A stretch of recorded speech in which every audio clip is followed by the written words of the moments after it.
ওনারাও তো চিন্তা করবে এখানে অনেক বড় লাইন, ওনারাও তো এখানে আসবে, তখন কি করবেন বলেন? আর এটা করতে গেলে তো ঝামেলা, এটা তো এভাবে করা যায় না। এখন আপনাদেরকে যদি আবার ওইখানে পাঠায় তাহলে কি অবস্থা হবে বলেন তো? এখানে তো অনেকগুলো লাইন হয়ে গেছে, এখন আমি যদি আবার দিতেও যাই তাও তো ঝামেলা। এখানে ড্রাইভিং লাইসেন্স এবং কার্ড সবার একদম পার্মানেন্ট যে কজন থাকবে। আর এই লাইনের পরে আর কোনো লাইন হবে না বাইকের। এটা নিয়ে যদি আপনারা কোনো বিপত্তি সৃষ্টি করেন আমাদের কিন্তু ব্যবস্থা নিতে বাধ্য হবে কিন্তু, ঠিক আছে? আর এখন যার উভয়ই আছে, যেহেতু লাইন দিয়ে ফেলছেন, কিন্তু এরপরে লাইন দিলে আর হবে না। এটা লাইন না কিন্তু, এটা গাড়ির লাইন শুধু, কারণ এটা ভিআইপি কে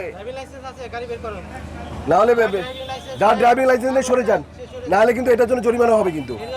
যার কাগজ নেই তার কিন্তু এখন জরিমানা হবে, গাড়ির কাগজ টেস্ট করা হবে। আর আমরা একটা জিনিস বলি, কাগজপাতি নাই তাদের সবার গাড়ির কাগজ টেস্ট। আর একটা জিনিস বলি, এইটা তো কারের জন্য রাখা হয়েছে আর ভিআইপির জন্য রাখা হয়েছে ভাই। এই ফিলিং স্টেশন আর হাইওয়েটা